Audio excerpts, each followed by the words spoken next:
Pranams to all of you. This video is part 2 of the video on the teachings of Amma, Mata Amritanandamayi Devi.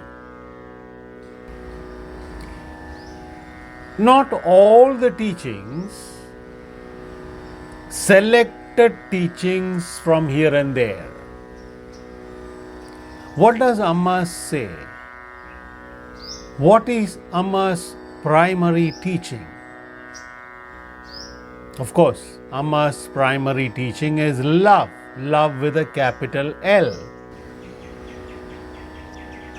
In another place, Amma says to place inordinate emphasis on the intellect is dangerous.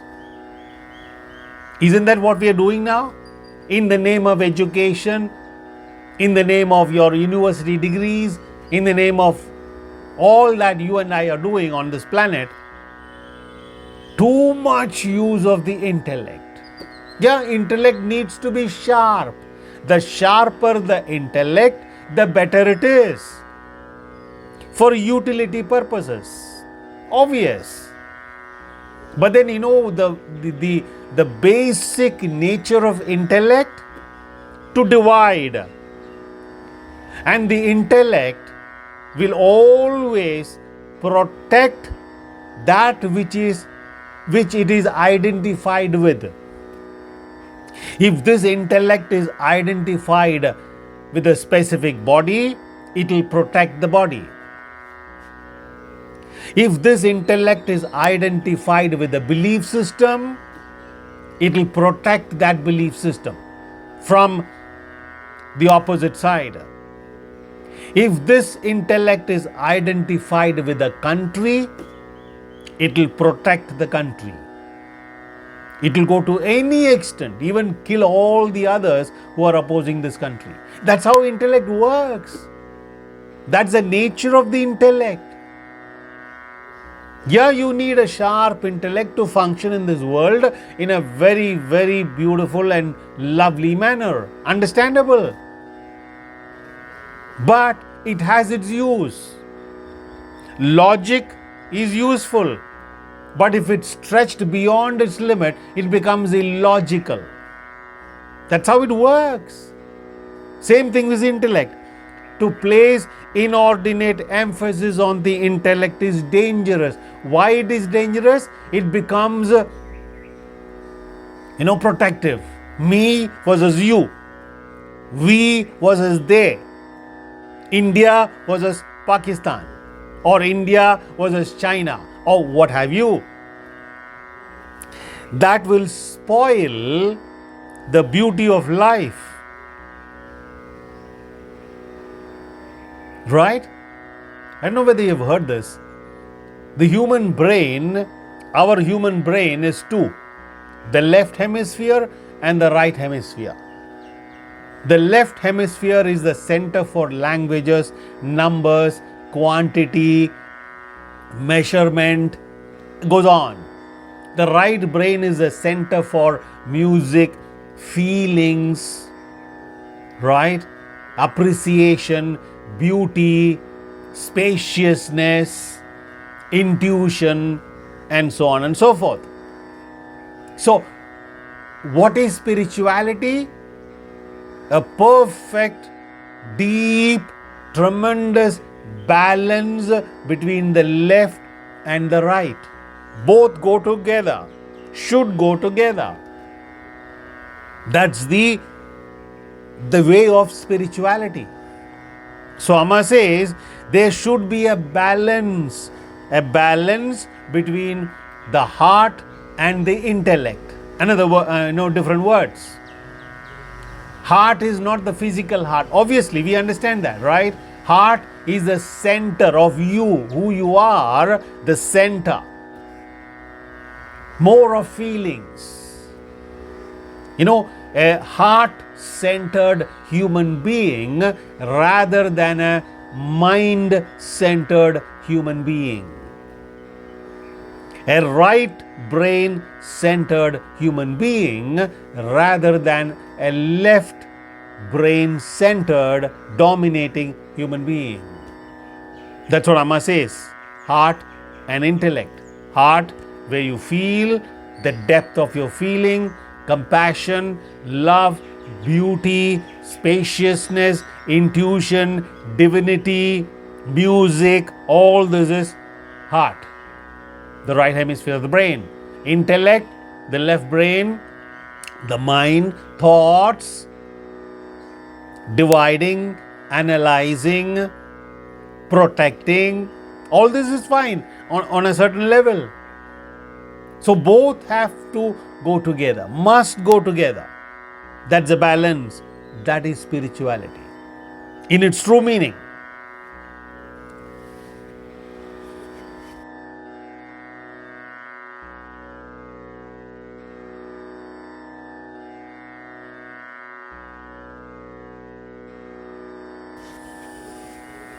Continuation of the same point, what Amma said just now about intellect. Information and knowledge block the mind from experiencing truth. Look what Amma says. Actually, knowledge is actually avidya. So much of knowledge about everything. The great rishis and sages say that is actually avidya. Right? So, information and knowledge block the mind from experiencing truth. Truth with a capital T. Amma does not say information is bad, knowledge is bad. No, of course, it has its use. It has its perfect use on this plane, the third density physical world. Very useful, of course. I need to know where I am going. I need to know so many things. I need to have information about that, this, and so on and so forth. Perfectly all right. Amma doesn't deny that. But then Amma says, information and knowledge block the mind from experiencing, knowing, understanding truth. What is the truth about all this? What is the truth about my own mind and my own self? Who am I? What am I? When the mind turns 180-degree turn towards yourself, information and knowledge is actually a barrier. It blocks. Through information and knowledge, you can't look at yourself, you can't understand yourself, you can't realize yourself. All that has to be pushed aside. That's what Amma says. The mind and thought waves interfere with the true experiencing. All the rishis have said this. To truly experience, you need to stop interfering with mental interpretations. The conditioning of the mind. To stop the mind from judging is real understanding.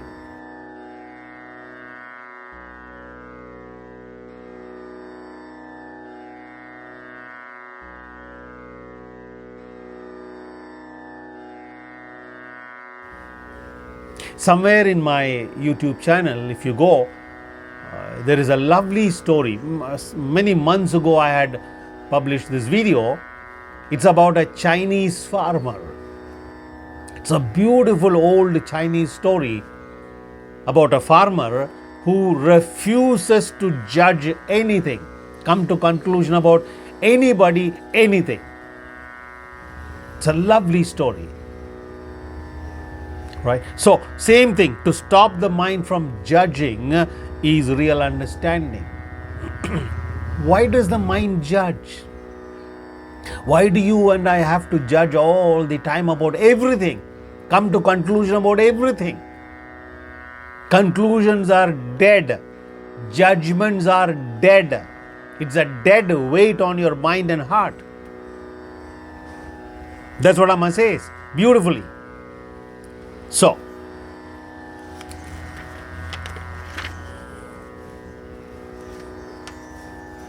a few more lines I'll read from Amma's teachings.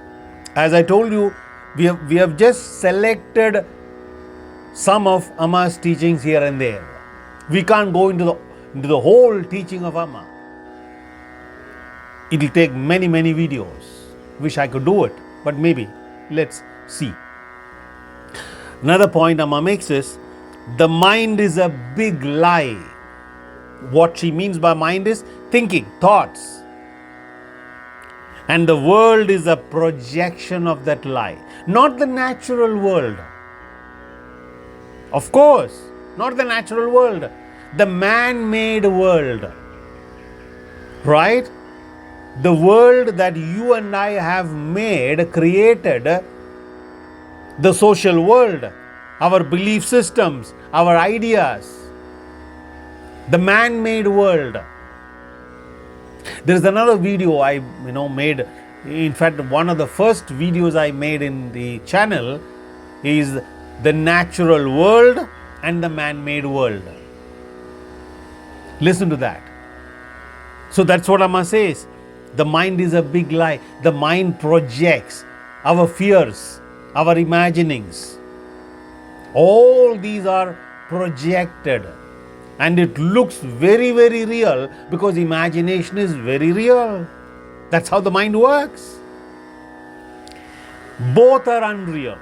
Both the mind, thoughts, and its own projection. The world, the man-made world, both are unreal. The mind is responsible for all your problems. Every single one of them. Of course, Amma doesn't talk about the technical problem. Yeah, even there, to a large extent, the mind is an illusion, untruth. As long as you have a mind, your existence is unreal. What she means here is, your thoughts, as long as the thoughts are all the time active, who you think you are, what you think you are, is all unreal. That's why she used the word, your existence is unreal. What you think, your ideas, your beliefs, is all that. Your very existence, which is based on all that, is unreal. The ego is a product of the mind. Just before this video, in a previous video, we had spoken about exactly that. Amma's, teaching about the ego, that there is no such thing as the ego. Ego is a creation of the mind. There, she's repeating again.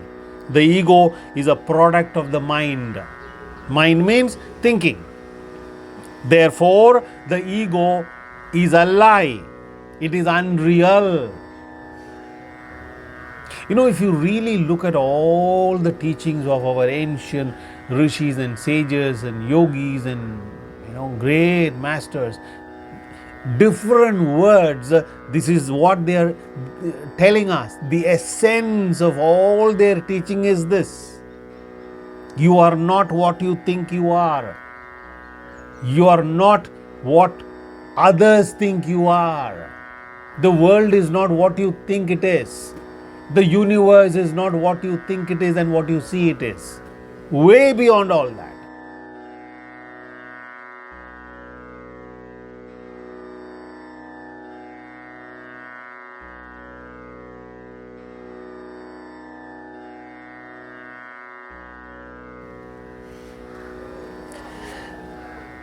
Amma says, self-realization is the highest peak of human existence. Words of a rishi. Self-realization, the realization of who you really are, is the peak of human existence. It is a final point of concentration or one-pointedness. There is no point beyond that. Because when you actually realize yourself, which is be yourself in your true sense, what is beyond that? Even if there is a beyond, you are there, na? You are the ultimate, who you really are. Not the little me, not the ego, not the mind, not the intellect, none of those. Who you really are. The depth and energy of such concentration is indescribably piercing. Look at the words Amma uses. That the intensity of such a state of mind, the stillness, the silence of such a mind which has understood itself, right? The person who has understood himself or herself, the true sense, the intensity is indescribable.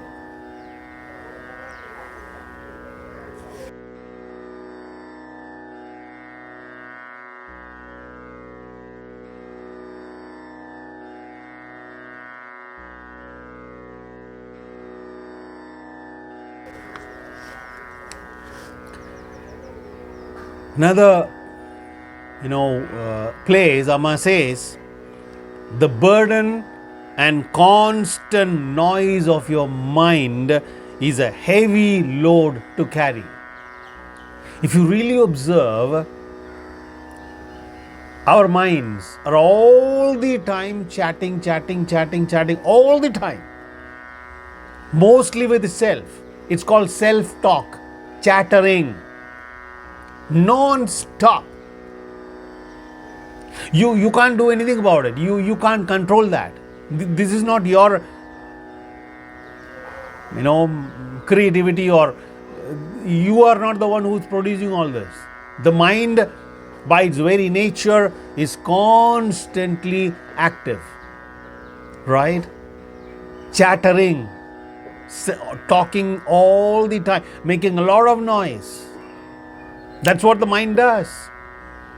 It has become an enormous load, enough to overwhelm you. That's a fact. Look at our lives. How much thinking dominates our life. Thinking all the time. There's a problem, think about it. There is no problem, create a problem and think about it. That's how the mind works. The pitiful thing about this is that you who are carrying this load, enormous burden, are not even aware of its terrible weight. Right?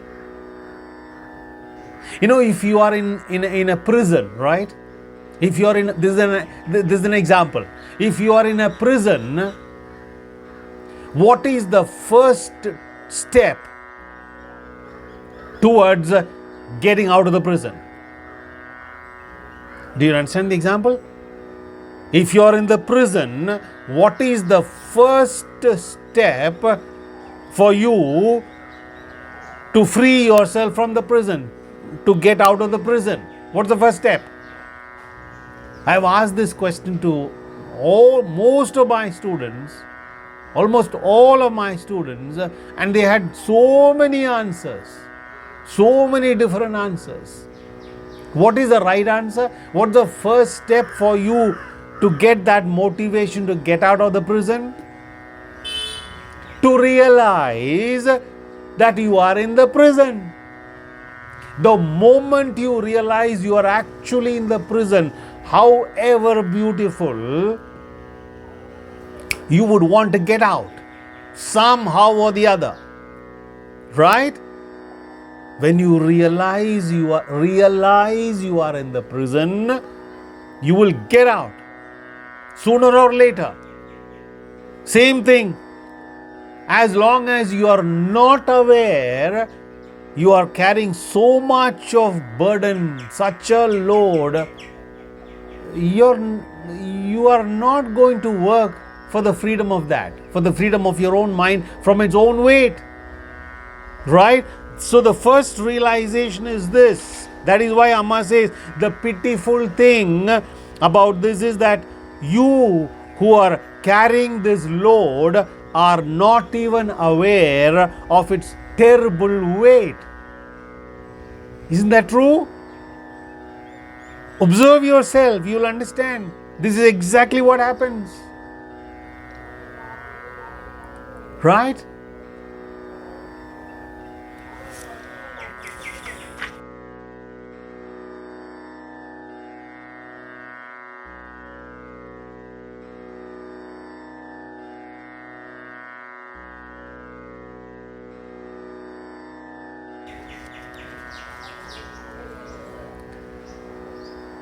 The world is not the problem.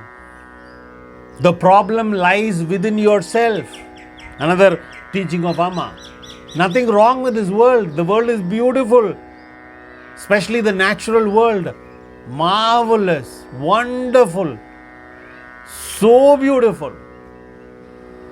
But see how much we spoil, how much we destroy. We don't mind destroying nature for our petty requirements. Hundreds of year-old trees by the side of the road are cut down to widen the road, development purposes. Right? This is what we do. Destroy everything. Destroy the forest, destroy the trees, destroy the atmosphere, destroy the water, destroy everything. And call that scientific development, scientific progress. That's not it. The world is not a problem, Amma says. We are the problem. Humans are the problem. In fact, humans are the biggest, the greatest virus on this planet. Don't blame other organisms and other life forms and other, viruses and bacteria. They are harming us. No, you and I, we humans are harming this world. Right? Think about it. Finally, if you want to use a few words to say this is what Amma teaches, what will that be? Right? Few points to sum up, to conclude. Realize, know, understand, realize who you really are. Out of that understanding, out of that realization is born love. Love with a capital L. Compassion, love. And love is the only thing that is real. What does Amma say? The root cause of all problems, from personal problems to global problems, is the absence, the lack of love. You cannot put it simpler than this. The root cause of all problems, from personal problems to global problems, is the absence and the lack of love. Love is the binding factor, the unifying factor. Love creates the feeling of oneness. That's the nature of love. Not our romantic love. I love you and therefore you love me. I did so much for you and look what you have done. That's not love. That's business. Here love is unconditional. Unfortunately, we have to use all these words to understand the real essence, the fragrance of life.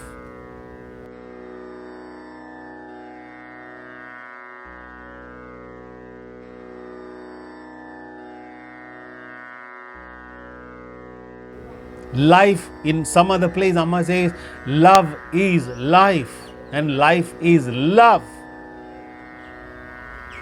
Love is her teaching. But you can't create that love through thinking. You can't express that through thinking. No. It's born out of self-realization. When you realize who you are, what you are, your real nature, love expresses naturally, spontaneously. You don't have to make any effort. There is no you to make an effort. When you realize who you really are, love flows, expresses. unconditionally. Who you are is life. Who you are is love. That's what all the rishis have been telling us again and again and again. Right? The root cause of all problems is no love. I don't even know what love is. Naturally, everything is a problem, will become a problem. So don't ask the question, teach me, tell me how to love. Forget it. This is not a practice.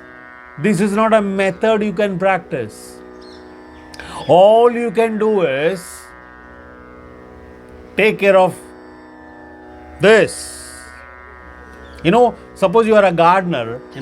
I learned this example from a great teacher who's living with us now. When you want to, see and smell and experience flowers, you don't think about flowers. Do you? You think about the soil, the manure, water, sunlight, and so many other things. And in time, when the plants grow fully, flowers, they are the consequence, they are the result of all this. So, love, you want love, compassion. No, don't think about that. How well do I know myself? Have I understood myself? Do I really know myself? 180-degree turn. And then the outcome, the result of all that, the consequence of all that is that which is beyond mind, beyond thinking, beyond description, beyond words. Silence. Silence, love, life, awareness, consciousness, they're all different words to mean the same thing.